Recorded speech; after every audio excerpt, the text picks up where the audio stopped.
नमस्कार। आज की इस चर्चा में आपका स्वागत है।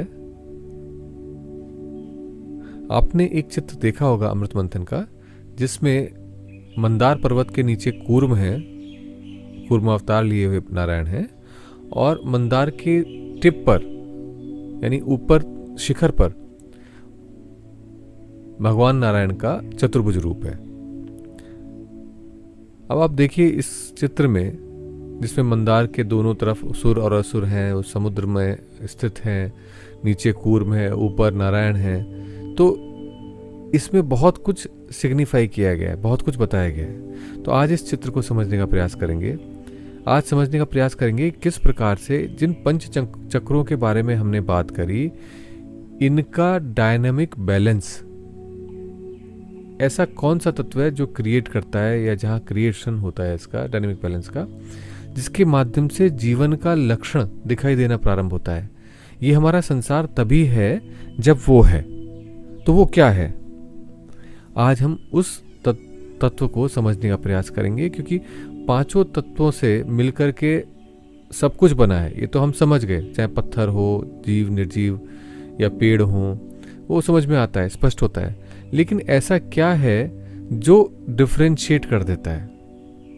तो ये जो पांचों चक्र हैं, इनकी जो डायनामिक बैलेंस है इन तत्वों का, वो हर जगह हमारे शरीर में अलग अलग है। जैसे मान लीजिए हम अपने शरीर के ब्लड के बारे में बात करें, फ्लूइड के बारे में बात करें, तो उसमें जल तत्व प्रधान है, पर उसमें ऐसा नहीं है कि वायु नहीं है, उसमें ऐसा नहीं है कि उसमें पार्टिकल्स नहीं है यानी पृथ्वी नहीं है, उसमें ऐसा नहीं है कि उसमें फायर नहीं है, गति नहीं है, उसमें ऐसा नहीं है कि आकाश नहीं है यानी शून्य नहीं है।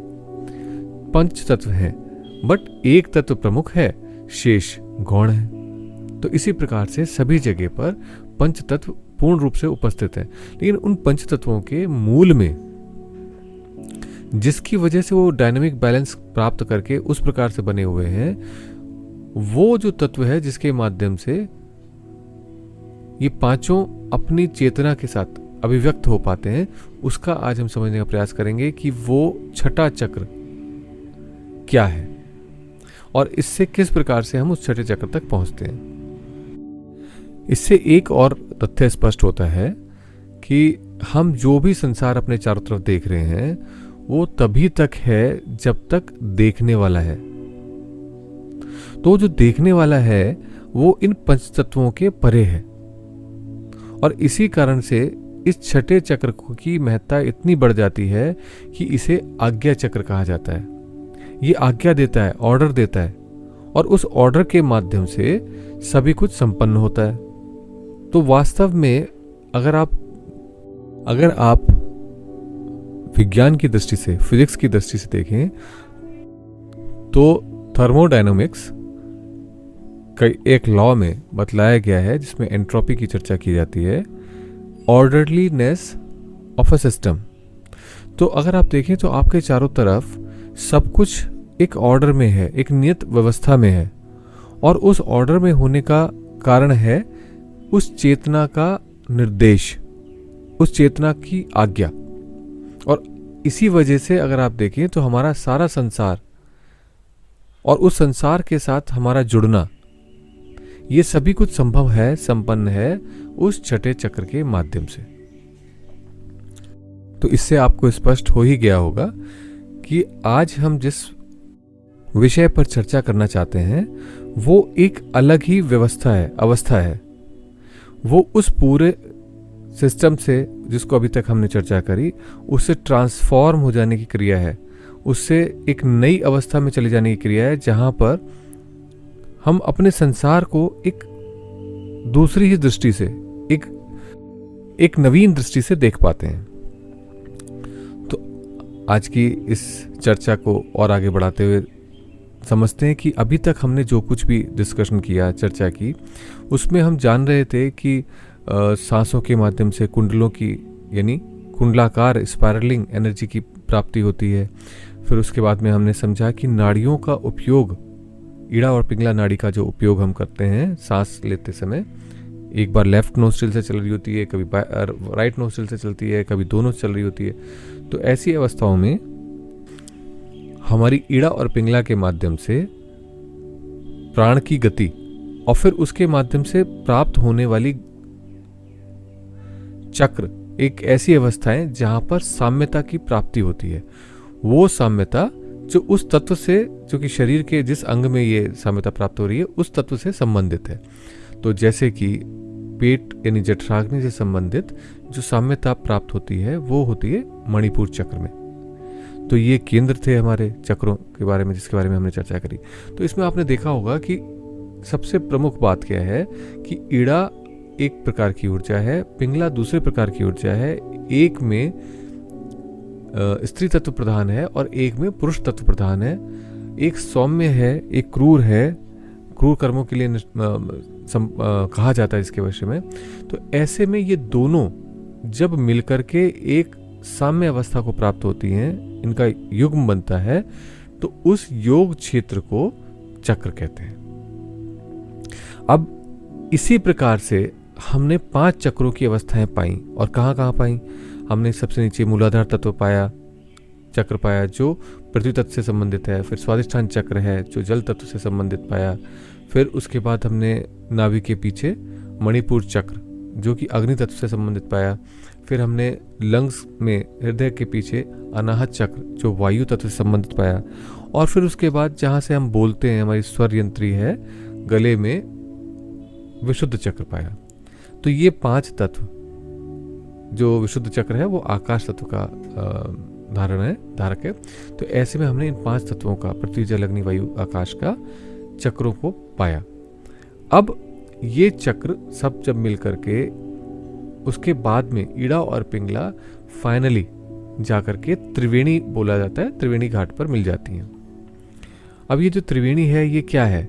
ये 3 वेणियां हैं, ईड़ा पिंगला और सुषुम्ना। तो होता ये है कि ये त्रिवेणी जहां मिलती है लास्ट में, क्योंकि प्रारंभ तो हुई थी मूलाधार में जहां पर इनका ईड़ा पिंगला और सुषुम्ना का प्रारंभ रहा, लेकिन ये जाकर के मिलती हैं आज्ञा चक्र पर। और उसके आगे जो है हमारी द्वैत की यात्रा समाप्त हो जाती है। ये जो हम ईड़ा और पिंगला की बात कर रहे थे, इसी यात्रा समाप्त हो जाती है। फिर स्त्री पुरुष का भेद खत्म हो जाता है। और इसीलिए आपने देखा होगा कि ये आज्ञा चक्र पर जो चित्र दिखाया जाता है वो दिखाया जाता है अर्धनारीश्वर का। तो यहां पर आज्ञा चक्र पे आके सारे द्वैत घुलने मिलने लग जाते हैं। अब एक चीज और इसमें स्पष्ट समझनी पड़ेगी कि आज्ञा चक्र का जो स्थान है, या कोई भी कार्य करने के लिए, अगर जीवन में आप एक छोटा सा कार्य करना चाहते हैं कि अंगीठी जला लें, मोमबत्ती जला लें, तो उसके लिए जो सबसे बेसिक कार्य है वो ये है कि आपको 3 चीज़ों की आवश्यकता पड़ेगी: जलने योग्य वस्तु, जलने के लिए माध्यम यानी कि हवा, और जलने के लिए इग्निशन टेम्परेचर, वो टेम्परेचर जिस पर जो है आग भड़क उठे। अब आप ये देखिए कि हर समय हर चीज़ तो जलती नहीं रहती है, लेकिन जिस समय जलती है तो आपने देखा होगा कि लकड़ी है रखी हुई है, अब वो जल तो रही नहीं है, लेकिन जिस समय उसको पर्याप्त टेम्परेचर प्राप्त होता है और हवा में ऑक्सीजन होती है तो वो एकदम से जल उठती है। तो ऐसे ही 3 चीज़ों की आवश्यकता होती है जिसके माध्यम से हम अपने आप में बदल जाते हैं। हम उस स्टेज से दूसरी स्टेज में पहुंच जाते हैं जहां पर हम एक विचित्र अवस्था की प्राप्त करते हैं। जैसे अब लकड़ी का ही हमने कहा, तो लकड़ी में वो इग्निशन टेम्परेचर मिलने पे, ऑक्सीजन मिलने पर वो ट्रांसफॉर्म हो जाती है एक ज्योति में, एक प्रकाश में, एक गर्मी में, हीट में। ऐसे ही अगर आप देखो तो हमारे देखने की प्रक्रिया भी कुछ ऐसी है। उसमें देखने वाला होता है, दिखने वाला होता है, और देखने और दिखने को जोड़ने वाला माध्यम होता है। तो यानी एक दृष्टा होता है, एक दृश्य होता है और एक दर्शन होता है। तो आप देखिए कि अगर ये दृष्टा और दर्शन और दृश्य, इसको हम समझें तो 2 लोग इसमें प्रमुख हैं, देखने वाला और दिखने वाला। और जो तीसरी अवस्था है वो है दर्शन, यानी इन दोनों से उभयनिष्ठ। वो उसके अंदर देखने वाला भी है, दिखने वाला भी है, लेकिन वो उन दोनों से परे है। तो ऐसी अवस्था यहां पर होती है इस त्रिवेणी पर, जहां ईड़ा भी है, पिंगला भी है, परंतु हम उससे परे हैं। एक नया तत्व, एक नई चेतना हमें यहां पर प्राप्त होती है। और एक नई अवस्था प्राप्त होने पर बिल्कुल वैसे ही जैसे लकड़ी इग्निशन टेम्परेचर और वायु के उपस्थित होने पर उसमें से एक ज्योति की प्राप्ति होती है, ऐसे ही यहां पर एक ज्योति की प्राप्ति हो जाती है। तो यह जो ज्योति की का जो बिंदु है, वही बिंदु जब आप इसको नीचे की ओर देखते हैं, आगे चक्र से नीचे की ओर देखते हैं, तो जहां जहां भी बैलेंस की प्राप्ति हुई है हमें, यानी इन चक्रों में, 5 चक्रों में, आगे चक्र के नीचे, वो सब भी इसी प्रकाश से नहाए हुए दिखाई देते हैं। ऐसा दिखाई देता है जैसे आपने ज्योमेट्री में पढ़ा होगा बिंदु, तो वो तो यहाँ आगे चक्र में दिखाई दिया, और जो उसकी लाइन है वो लाइन नीचे के चक्रों में दिखाई देती है। तो ये पूरी जो क्रिया है, ये जो प्रकाश की जो किरण बनी, इसी को ही सुषुम्ना कहा जाता है। तो वास्तव में जो सुषुम्ना है वो प्रकाश ही है, एक शून्य नाड़ी है, उसे कालंजयी कहा गया है।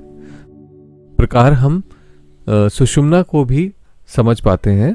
तो ये जो तीसरा चक्र है, ये फाइनल डेस्टिनेशन है, जहां पर जाकर के ये ईड़ा और पिंगला का जो करंट नाकों के माध्यम से हमने प्रारंभ किया था या शुरू हुआ था अमृत मंथन के साथ ही, वो जाकर के एक जगह बैलेंस हो जाता है और फाइनल बैलेंस को प्राप्त करता है।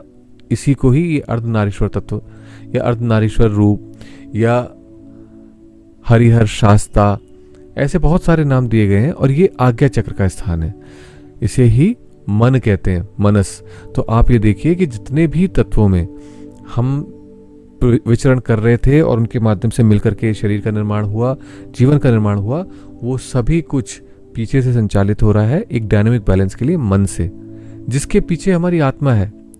लेकिन उस मन के माध्यम से ये एक सब एक ऑर्डर में, एक व्यवस्था में है, एक आज्ञा में है, और इस व्यवस्था को ही रखने वाला आज्ञा चक्र है। आशा करता हूं आपको इससे काफी कुछ स्पष्ट हुआ होगा उस आज्ञा चक्र के बारे में और उस छठे चक्र के बारे में, जो उसको थर्ड आई या सिक्स्थ सेंस भी कहते हैं। इस विषय पर और आगे चर्चा करेंगे कल, और जानेंगे एक छोटे से प्रयोग को, जिसके माध्यम से इसे करना बहुत सरल है, सहज है। कुछ दिनों के प्रयास से ही आपको अनुभूति होने लगेगी। तो आज के लिए इतना ही। नमस्कार।